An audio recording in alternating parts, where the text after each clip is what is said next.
Welcome back to Fishing the Midwest. Tony and Gary Roach have so many good ideas for catching perch through the ice that they're willing to share. Let's see what else they have to say. Got him? Yeah, got him. Yeah. Got him. Yeah, he took it just like Tony said, right up off the bottom. Yep. Gary, the sun keeps peeking in and peeking out. Do you have a preference? A little gold. That gold is really good. Little forage minnow. Gold on the back, a little orange with it. Nice perch. Yep. For perch, do you like sunshine or do you like it cloudy? I like it when they're biting. You like when they're biting? Yeah.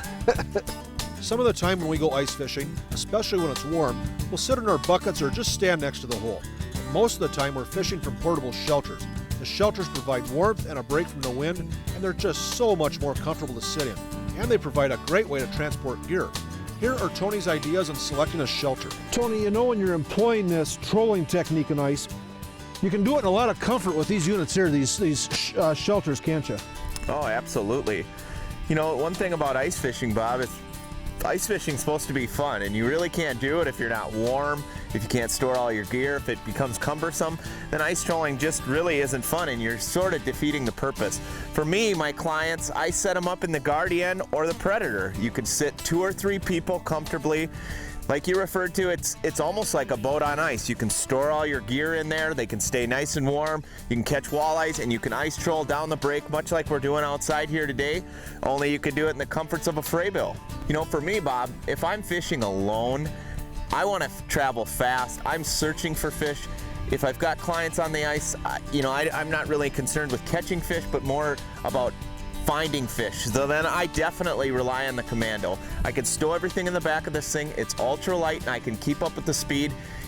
Even on days when it's 20, 30 below, I can stay warm in this shelter.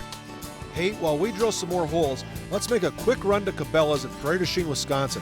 Jim Hunt has a coat that's going to appeal to a lot of people. Jim, I've been wearing the Berber fleece parka a lot lately. I really like it. What's with this?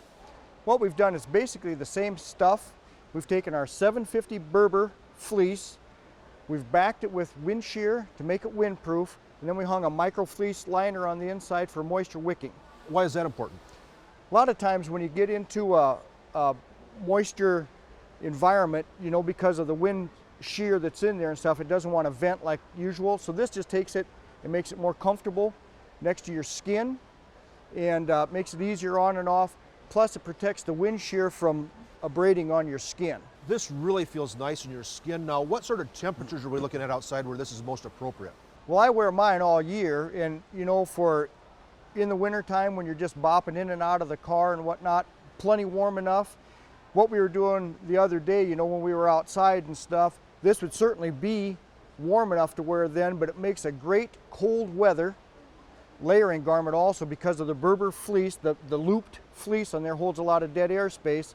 Plus with the wind shear inside of it and like a Gore-Tex shell on the outside, it's like a double thermal pane window to help trap in the heat in amongst all the layers that we have. I've got to get one of these. What's it called? Again, Bob, this is our Mountain Sherpa jacket, available only at Cabela's. I've got one of those Mountain Sherpa coats. It's great for outside or for wearing around town. Cabela's has all the best stuff, and their outfitters can help you select the gear that's best for your needs. Now let's get back on the ice. Oh, he's a nice one. Look at that, huh? Oh.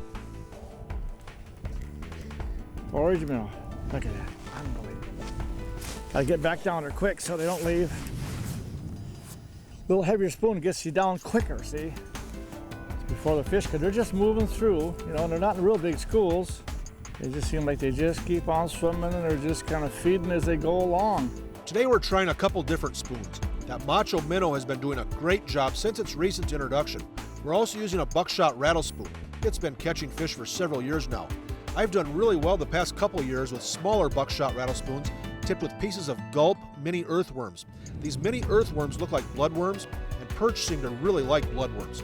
Something really new from Northland is the series of live forage baits. These are so lifelike in appearance, and sometimes lifelike is exactly what the fish want. There are several different designs in the live forage series, and they all look like real minnows. We're catching these perch in water that's around 25 feet deep. A sensitive line that doesn't stretch is a real advantage for feeling them bite and for setting the hook. Fireline micro ice in the 10-4 size is really good. Use a small barrel swivel to attach a foot-long segment of 4-pound test micro ice or cold weather line. Or for the ultimate in invisibility, use Vanish or 100% trilene fluorocarbon. If the weather is cold and you prefer to spool up completely with mono, go with 4-pound test micro ice or cold weather line. There we go, that's what we're looking for. Another beauty.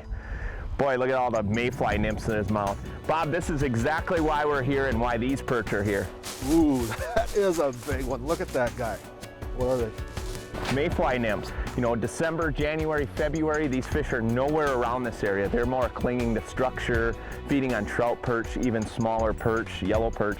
But this time of year, as soon as these bugs start popping out of the mud, bam, these things show up in monster schools, and it seems like overnight these fish just start showing up in these areas. And that's really a nice perch. You get a lot of them in Mille Lacs that size? Yeah, we do. We get them a lot bigger than this, even up to the 14 inches. Because there's so many different bug hatches in Mille Lacs, they get absolutely monstrous out here. Not only are they feeding on mayfly nymphs, they're feeding on fish fly nymphs. There's an abundance of forage, so we get these monster perch, and they grow at such a rapid rate out here, Bob. It's unbelievable. These folks make the products that will help you catch more fish. Ranger Boats, still building legends one at a time. Berkeley Gulp Alive, looks alive, feels alive, tastes alive. Abu Garcia for life. Freybill, trusted gear since 1938.